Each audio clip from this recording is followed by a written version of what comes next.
ડીસા શહેરમાં આવેલા બેકરી કુવા વિસ્તારમાં આગ લાગવાની ઘટના સામે આવી છે। શહેરના બેકરી કુવા વિસ્તારમાં આવેલા એક બંધ મકાનમાં આ આગ લાગી હતી। આગને કારણે મકાનમાં રહેલી ઘર વખરી અને એક્ટિવા સહિત તમામ માલ સામાન બળીને રાખ થઈ ગયો છે। આગની ઘટના બનતા આસપાસના લોકોએ તાત્કાલિક ડીસા નગરપાલિકાના ફાયર ફાઇટરને જાણ કરી હતી અને ફાયર ફાઇટરની ટીમ પણ તાત્કાલિક ઘટના સ્થળ પર દોડી આવી હતી અને આગ પર કાબુ મેળવવા માટે પાણીનો મારો ચલાવ્યો હતો, પરંતુ ત્યાં સુધીમાં આગમાં તમામ માલ સામાન બળીને રાખ થઈ ગયો હતો। આ ઘટનામાં પરિવારને મોટું આર્થિક નુકસાન સહન કરવાનો વારો આવ્યો છે। અમારે આખું ઘર હળગી ગયું। અમે હવાના 5 વાગે કોમે જતા અને ઘરે ફોન આવ્યો કે તમારે ઘર હળગી ગયું। અમે ઘરે આવ્યા, એમાં કંઈ બચ્યું નહીં। શું અંદર સળગ્યું તમારે? આખું ઘર છે, એમાં કશું વધ્યું જ નહીં।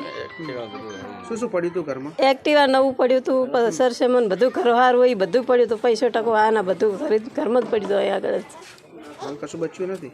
કશું નહીં, ખાલી પહેરવા માટે વસ્ત્ર નહીં વધ્યો। શું માંગ શું સરકાર પાસે? સરકાર પાસે જે હવે આ નહીં, વધુ તો કોઈ છે નહીં। તમે મજૂરી શું કરો છો? મજૂરી હવાના 5 વાગે ગયા હતા ને કહું, એટલે ફોન આવ્યો કે તમારે ઘર હળગી ગયું, કશું વધ્યું નહીં। એટલે પછી હું કરી થોડું મૂકવા આવ્યા છે। તાર તો બધું બધું ઓલવતા આખો વાહ ભેગો થયો, બધું ઉલવી નાખ્યું।